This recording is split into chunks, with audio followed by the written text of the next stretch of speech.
Ah. Honda Del Smart, saan kami buwan ng motor? Tara, pasok tayo. Go.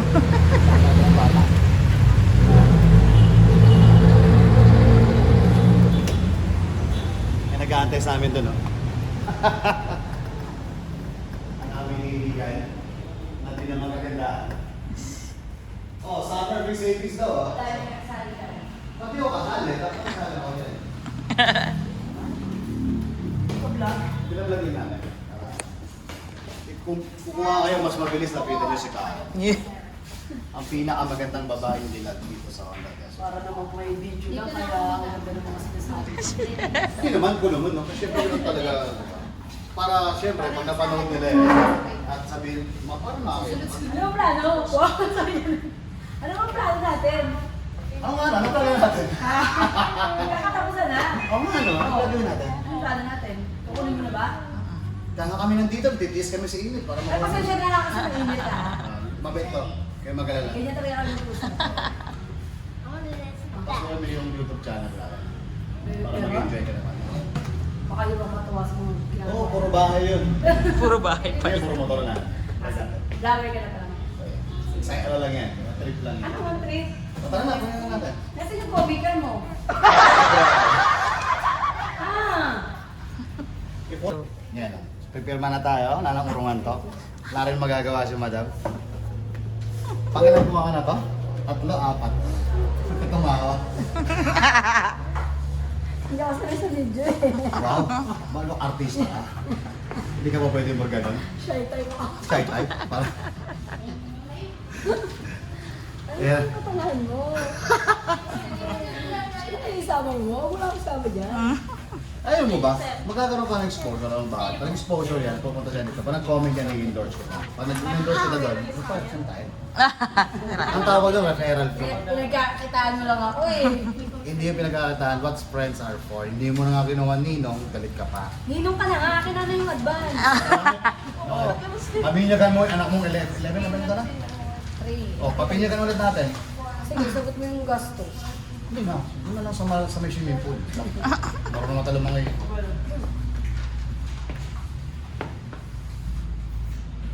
Diba? Isang kalbo at sa mga kalbo na. Nagtalo.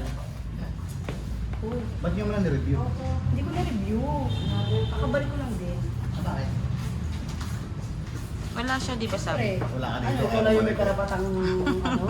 So wala? Grabe naman siya. O diba? Kailangan ko wala minsan. Wow, wag ka lang mawawala. Buti na tiyempo nga pala kita ngayon. Kasi hindi ako mga dito kapag wala ako. Yung sa inyo parehas. Uwi na lang akong luha. Gagandang ko rin This guy is repeat customer. So mag-add pala ako ng 600 for the helmet if you're going to upgrade. Kasi binili yung free niya kasi is full face, medyo manipis lang. So yung half face nila, siguro okay. Pwede. Tapos meron kang helmet. Sadi, stay here. So pambayad natin, bukas wala na po. Rich ngayon, bukas tuyo later. Hindi Diba? ba? Meron na po kayo dyan. Lagi yan sa'yo. Mga rich. Pagdaan niyo po kaya. Pangalan ko na to? Pat. Apat ba? Kailangan po kasi. Oo, kasi school ka. Yung email niyo po ba nagbabago kayo? Beats. Baka nasa email Pangatlo. niyo. Check niyo na lang po. Pangatlo lang. ABB pang ano? Kaya pangatlo. Kaya nga repeat customer. So kung sama na sa mukha ko kasi minsan nahabol niya ako. Hindi, di ba sabi mo nagbago ka na? Yan, nagbago naman na ako. Ngayon lang. Ngayon lang, pero bukas, iba na ulit. Siyempre. Karami. So kung bibili kayo ng motor, kung gusto maghanap na ibang mas mabilis makakuha ng ABVs Umbrella! or any brand ng motor dito, punta lang ito sa Honda Pass. Honda The Smart Pass. At makaka-avail kayo ng mga motor doon na mas mabilis ma-approve dahil yun. Punta nyo rito, please look for Karen. Punta ka dito sa Bula Pro. Hindi naman. Kasi pinadaan pa rin sa process. May requirements pa din. Referral. Referral. Si Sir, sino lang ito ng anahan ng policy natin? Sige, mag-policy ka. Discuss ko pa ba? Ah. Charot. Ganun pa rin. Discuss mo ba, mama? Ano, Mare, kung pare? Okay. Alam mo naman na yan, di ba? Ah. pag mag-payment, need ng resibo, kailangan hihingan mo ng resibo yung cashier. Pag wala. Pag wala, fake na cashier yun. Hindi, para in case lang din magka-problema tayo sa system, may proof tayo na mapapakita. Yeah. Nag-payment tayo ng buwan na yun. Ah, yan pala yung helmet na full face tie. So ito yung kanilang free helmet. So I suggest maganda lang kayo ng 600, much better para safety kayo. Pero okay lang naman to. Kung mga bahay-bahay lang naman. Diba? Kung malapit lang naman. Pero I suggest dapat makapal. And then, yun, number 2, pay only to Desmart offices or authorized collection person. So, dito ka lang naman nag-payment. Pero kung gusto mo, sir, Saan ba gusto mo ba? pwede rin po ng Gcash to bank or bank to bank transfer. Pwede rin Gcash? Yes po. Gcash to bank. Bigyan nyo ko bank to bank transfer na lang. Tapos bigyan mo para mas mabilis. Para hindi hassle. Oo. And then, yun nga po, or before yun po, kailangan makapag-payment na tayo para makabili natin yung discount po na po. One day? Ha? 1 day, 1 hour. One day. On the day. On or before. One day. Sabi mo kasi 1 hour. Wala kasi sabi. On or before. On or before. Diba? Alright. Then yung due date po, sir, kung tatapatan niya ng tawag dito, Sunday or holidays, kinabukasan, may rebates pa. Pero once Ah, okay. Oh, remember, may rebates pa daw kapag nag-holiday. Lalo na kapag wala ito. Joke lang. And then yun nga po, sa 4 and 5 mahigpit tayo sa mga bagong accounts.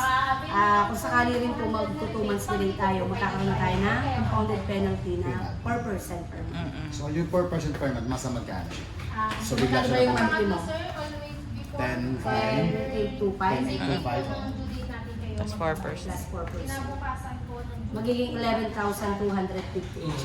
Malakas din. Malaki din. So it means 430 430 ka penalty Apat yun. percent. Yes po. Kapag hindi tayo nagbayad. Kung nagbayad tayo na on time, May rebate may ba? rebate ka pa na 200 pesos. Diba? Next, yun nga po sir, yung regarding sa unit, hindi nga natin inaallow yan na parentahan, isanla, ibenta, or ipasali sa iba. Hanggang installment pa po siya. Yes. Nagpasalo na ba? Hindi naman. Hindi naman nangyari yun. Baka ngayon pala. And then yun nga po, yung care and maintenance ng unit, kayo na yung may responsibility po dyan. Nakalagay din po dyan, huwag naman sana kung sakali po na mananakaw, mga aksidente, or any damage po ng unit, liable to pay pa rin po talaga. Pero kapag disaster like yung for example baha. Tuloy pa rin yun sir. Kasi hindi siya pasok sa ano din sa warranty. Warranty sa insurance. Hindi kayo na kotse na. Oo. Okay, gets. Pero kung gusto niyo siya ikuha nga ng insurance sa mga comprehensive, pwede naman. Okay. Sa inyo. Pwede rin po kayo humanap ng mga ibang policy ng comprehensive. Parang kotse lang. Oo. And then yun nga po, kung sakaling under warranty na repair yung unit, tuloy-tuloy pa rin talaga yung pagbabayad natin ng monthly installment natin. Okay. And then yun nga po, only authorized mechanic lang po natin yung allowed na mag-check ng unit para hindi po ma-void yung warranty. So warranty ng motor natin, 2 years or 20,000 kilometers, whichever comes first. Engine wirings at panel po. So kung Kuya o Leyte, 20,000, dami nun. 1,000 kilometer ata yun. Dami ba yun? Madami yan. 20,000 kilometer, balik-balik. Balik-balik. 20,000 kilometer yata ang taklo. So mamaya ko ibigay sa inyo sir yung warranty po. Ano po? And then, yun nga po, strictly no return no exchange po tayo ng item. Parts lang talaga yung papalitan. If mayroong defect. warranty, What yes. if ang Palitan yung nagbabayad siya. warranty niya? Yung warranty niya ay yung driver. Right. Oo nga. Wala tayong warranty sa driver. Hindi. Yung, for example, sa linggo, nagkaroon ako ng engine failure. Yung hindi na gumagana yung sasakyan, kasi total wreck siya. Replaceable ba siya? Ang mako-covered lang yun sir, yung warranty parts nga lang. Hindi tayo magpapalit ng Ang unit. Walang policy. wala tayong change yun. I-check lang yung mechanic yung engine. And then, yun nga, pagka-check nila, iaan For natin example, yung warranty. sira yung makina isa, papadala na ako. Yung sa makina, parts lang yung papalitan. Bubuksan nila Parts lang yan ba? para malaman natin yung mga pyesa na dapat natin ilagay. Eh, paano pag ano? Paano pag factory information defect? Apo, parts pa rin po talaga. Wala tayong change Hindi yun. ko convince na padala. Ito lang yung tumbling ko. Wala. Hindi, gets ko. Wala. Thank you. Yung mga Rules yun. consumable parts sir, yun kasama sa warranty. Basta engine wirings at panel lang yung cover. Okay. And then LTO registration, ipaparehistro na po namin yun ng 3 years. Wow! Thank you so much. 3 years na po yan, and then yung insurance, 3 years din yun yung TPN. Wow! That's free, di ba? Yes. And then, yung sa registro natin na pag-release, maximum 2 months. Pero minsan naman, dumadating naman ng maaga. Minsan may 3 weeks, 1 month, Yun. iba-iba. Sana makapasok Sana. sa playlist. Sana. Mag-ano kami, Dinggal. magdidinggalan. So, Kasaguran. Tingin natin yung ADB papuntang Dinggalan. Back right. Tumatawa ang boss namin. Yung wiring sir, Shout And out then, Karen. tawag dito yung mga magiging renewal, sir. Ito na yung bahala. Pagkatapos mo, 3 years. Gusto mo naman, sa'yo na lang para pabebe ang mangyayari sa atin yung pag-ano. Sabi. Tapos, ayun mamaya, ano ko yung papareta ko lang yung sir. Pirma na lang din yung